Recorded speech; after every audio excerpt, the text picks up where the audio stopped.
Hi, hello Flu Drawers, how's it going? Well, summer is over. Are you back in school already? Drawing in class instead of listening to your teacher? Wow, look at you. You must feel really secure about your future to be drawing in class in this economy. The last part of this got a lot of views, which means a lot more submissions, a lot. It took me like an hour to even read through all your emails. And I read all of them, every single one. Thank you to everyone who said some nice, sweet things to me. I really appreciate it. Thank you so much. Anyways, make some tea, draw along, eat along, and let's get started. Okay, let's start with something simple like these two handsome gentlemen. Hello. Overall, your style looks pretty cohesive. I get this is a work in process, so I'm not gonna touch on the hands and the clothes, but I think the face proportions could be adjusted just a little bit because right now their jaws look like they could kill a person. They have this very dramatic long V shape, which can occur if you really tilt your head forward, but if you're looking straight ahead, this angle will usually be pretty tame. Next, I think they're lacking a bit of cranium space, especially in contrast with their long face shapes. If I were a brain, I'd be really claustrophobic in a skull like this. And the face itself, I think it could very well be a stylistic choice if you like your characters having eyes a bit higher and having like longer noses. I don't think it looks wrong, but if I were to balance it out, I would maybe shorten this brow to nose distance because usually it should be equal to the nose to chin distance right here. So it would look something like this. And here's the before and after. Hi, I made this drawing a couple of weeks ago, but I feel like the proportions are off and I'd like some tips on anatomy. I mean, you have a very distinct style. The way you draw legs is very unique for sure, and I personally don't think anything in your style looks off or out of place. It all works together. So I don't know what kind of anatomy advice you'd like to hear. Do you want to draw realistic, anatomically accurate legs?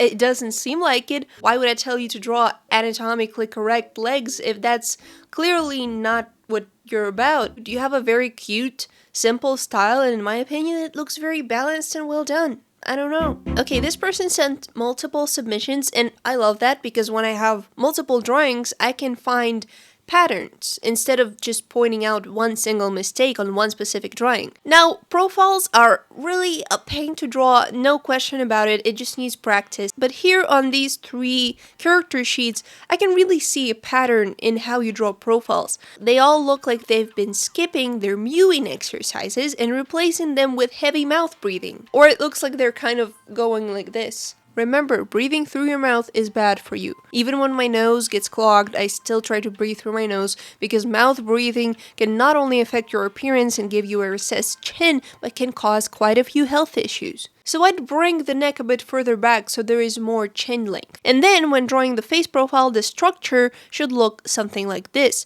There should be this slightly curved vertical line, and then there is this little triangle, which connects the tip of the nose and the chin. And the tips of the lips will also be following this tilted line. So first it goes nose, then top lip, then bottom lip, and then chin. And here it looks kind of flat because the features aren't quite following this tilt. So I'll just bring them all a bit forward, okay?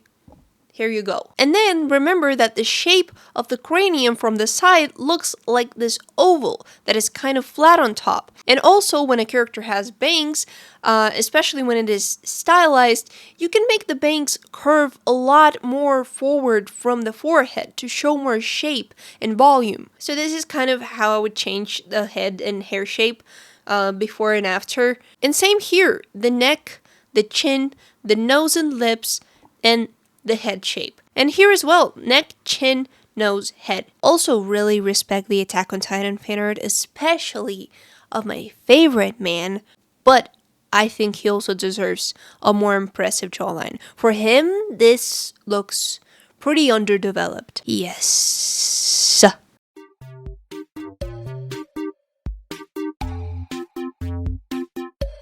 Now, a very honorable mention. This looks so good. I'm not gonna fix it because, it's literally perfect. To attempt this hand pose, to even think of attempting this pose is a mindset of a true warrior. And to not only attempt it, but to get it to look right, congratulations, you've won the art game. Can I shake your hand? Maybe the pinky finger could be a bit smaller, but no, it doesn't matter. Look at that cheeky, nasty, fucking dirty little smile.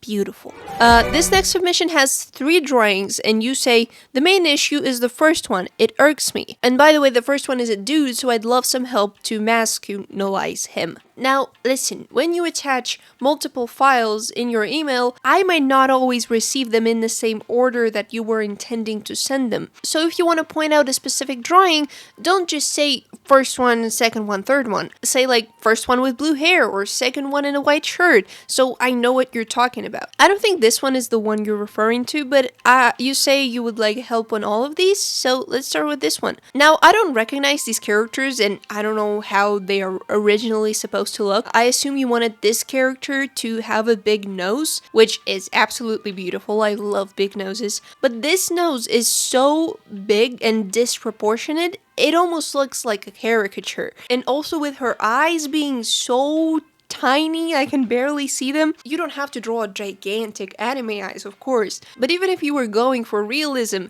these are microscopic. And as I said prior, this distance should be equal to this distance. And here, this distance turns out to be almost twice as long as this one. So I did a bunch of liquefying and repainted the face, and now it looks somewhat like this. I also liquefied this profile a bit because it looked kind of flat, but back to this girl. This hairstyle is really confusing because the hair starts here and goes up and up, goes straight into a ponytail, and then ends over here. So where does it connect to the head exactly? She needs a hairline. We need to see where her bangs end and the rest of the hair begins. And the last thing that caught my attention here was the arms. Usually the upper arms are give or take the same length as forearms. I'm not gonna repaint it here, but just pay attention to arm proportions because these upper arms are extraordinary long. And here's the before and after. And here, this is the one I suppose you wanted to masculinize. And if you want to make your characters look more masculine in a traditional sense, then they should have broader shoulders and narrower hips. If you want to go to the extreme ends of gender body type spectrum, keep these toilet people in mind. Also, you can give him larger hands. These are pretty petite. And finally, I'd suggest spending some time drawing clothing from reference to learn how cloth folds and falls. Here on the back, these folds would be very unlikely because the shirt is big and loose, so it would just probably fall straight down. By the way, I have a clothing tutorial on my channel, so feel free to use that if you need. Is this Angela from Smosh? Did you draw Angela from Smosh? I'm a big Smosh fan. You say, the way I did the lighting made me so bummed out when I finished it. I do now see that the lighting is also slightly more blue as well. I was just hoping you would be able to show me how exactly to do the lighting here. I'm aware it needs to be harsher, less soft. Yeah, I also think so. You need to take a smaller, harder brush, and you need to keep in mind that the hair is a 3D object with a lot of layers and curves, and this lighting makes it look like it's flat, like a cardboard. And also, yeah, I don't see any green in this scene. It's mostly just blue lighting from behind and red lighting from the front. So yeah, this is kind of how I would go about it, keeping the volume and the shapes in mind and adding more details with the lighting. And here's the before and after. Hi, I'm trying to get better at drawing 3/4 faces, but this one seems a bit off, like how the eyes are placed or the cheekbone and stuff. With how the features are drawn right now, it seems more like 2/3 than 3/4. So if I were to leave all his features as they are and just give him a little cheek implant, we would get a perfect, cute 2/3 face. But if you want to make it 3/4, you'd have to turn all these features even more to the side and shorten this eye and turn the jaw, and the hair will turn as well, And this is what 3/4 will look like. I really like this profile, especially this cutesy little nose. Reminds me of how they draw profiles in Demon Slayer. Well, first I'd play around with the colors. I would not recommend making your background color the same exact color as the color of your character, because here the blue on blue is very hard to read, it blends in. If you want to keep this cohesive palette, at least make it a bit lighter or more saturated. Change the hue to maybe more purple. Now let me tell you something about commitment. I think there are some things in art that if you want to draw them, you have no other choice but to commit. Such things like armor, any kind of robotics and weapons, vehicles. I personally hardly ever draw such things because they are a pain in the butt to draw. Every line needs to be straight and parallel because, you know, it's not made of clay or cloth, it's metal. If you make it all wonky and asymmetrical, it's not gonna look like anything. So if you choose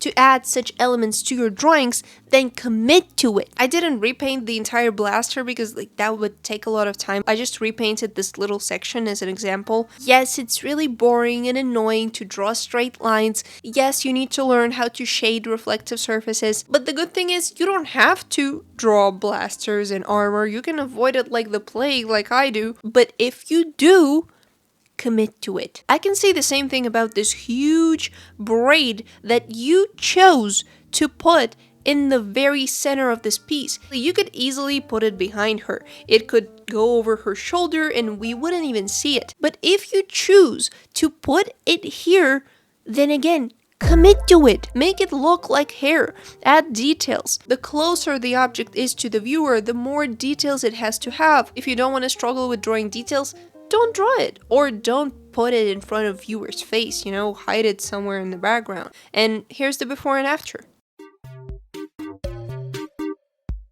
These next submissions are from Michelle, and Michelle says, "Something I struggle with almost every time is making the poses look dynamic. Instead, I feel like they lack flow for some reason, and I can't figure out why. I think it's not the poses that lack flow, I think it's the clothing. A lot of what makes a pose dynamic is not in the pose itself, it's in the clothing, and the hair, and accessories, and the composition, and how it all flows together. And this clothing looks very stiff, as if it's literally glued to the body. It doesn't have any shape of its own. So make it flow like the wind is blowing. Let it have its own shape, let it move, and you won't even need to change the pose itself at all."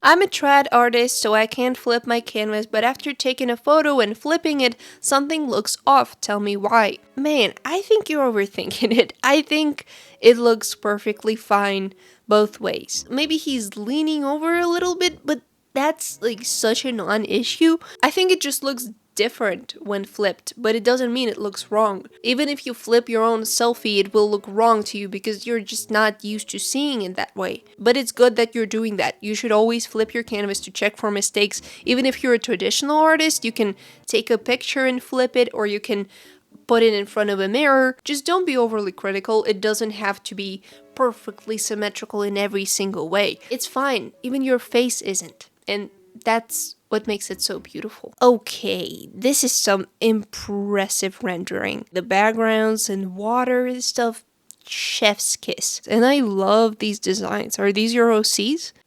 There's no way you're 13. This is crazy. And you've only been drawing for 3 years? What are your parents feeding you? I don't think you need much guidance. You're clearly doing everything right if this is how you draw at 13. But okay, let's take a closer look at this full body one. I think my advice would be to set the rendering aside from time to time, because you've mastered it already, calm down, and do some quick anatomy sketches. You don't have to color or render them because that will take ages. Your goal is to simply train drawing the body itself from different angles and understand the shapes. I have an anatomy tutorial if you need that. Here, her rib cage looks off. Her chest is looking all the way to the side, while the hips are facing forward, which is a very unnatural position. Even this line that you drew, it's supposed to be an indent between two ribs. And this whole part seems like it's the most difficult part of the body because that is where I see so many people get confused and make mistakes. But it's actually pretty simple. You have your shoulder line with collarbones, your neck, and these two triangles for side neck muscles.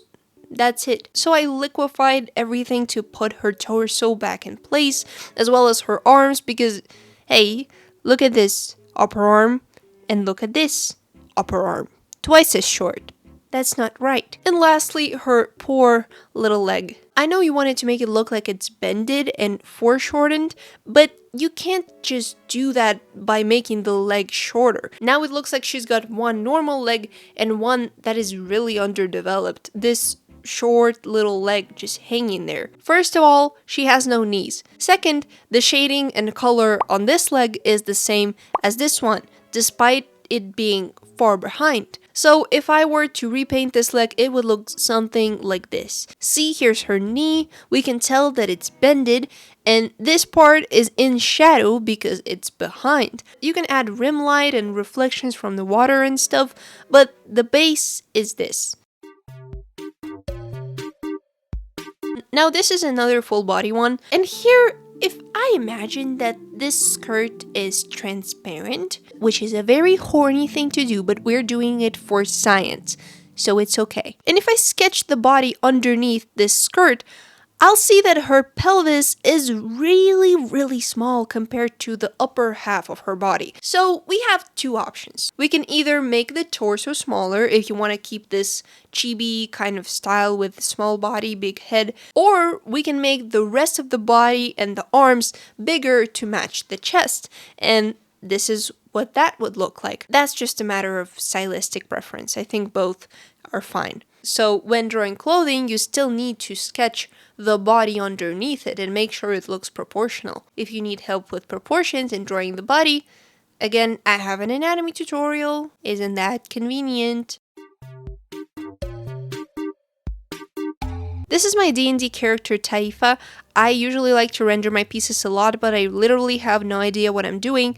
I'm kind of just throwing colors around and hoping for the best. This is also my first time drawing armor, so it definitely looks funky. Well, if this is you just throwing colors around, you're pretty good at throwing colors. Also, the hair shading is bugging me so bad. It looks like pillow shading, but it wasn't meant to be, and like, I don't know how to fix it. And then on the little side profile headshot thing, the back end of the hair connects weird, and her little skirt cape thing also looks really boring. Yeah, I see what you mean. I think the issue is that you're drawing hair as an outline without thinking through the structure of it. When you're drawing a strand, try connecting it all the way to the scalp. Which part of the head does it grow from? Which strand is on top and which one's underneath? Here, I can't really tell because they're all kind of in one big piece. There is not much definition or direction. So this part that looks weird, try connecting the strands and see if it makes sense. Where is this little piece sticking out from? Does it go like this?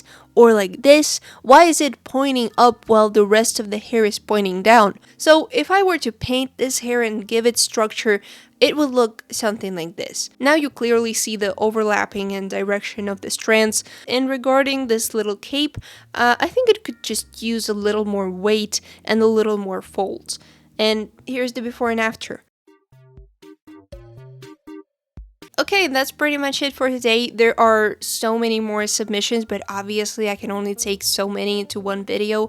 Thank you so much to everyone who submitted, and thank you for your kind words once again. If you want to submit a drawing for the next installment, you can either use my hashtag on Instagram or mail it straight to me. Please don't send it via DMs because I simply won't be looking for submissions in my DMs. I have a lot of messages and your submission will simply get lost. Thank you so much for watching. If you enjoyed this video, then press like, subscribe. I have a bunch of other stuff from my channel that you can watch, or if you just want to look at the art that I make, then you can check me out on Instagram. And good night, good day, goodbye.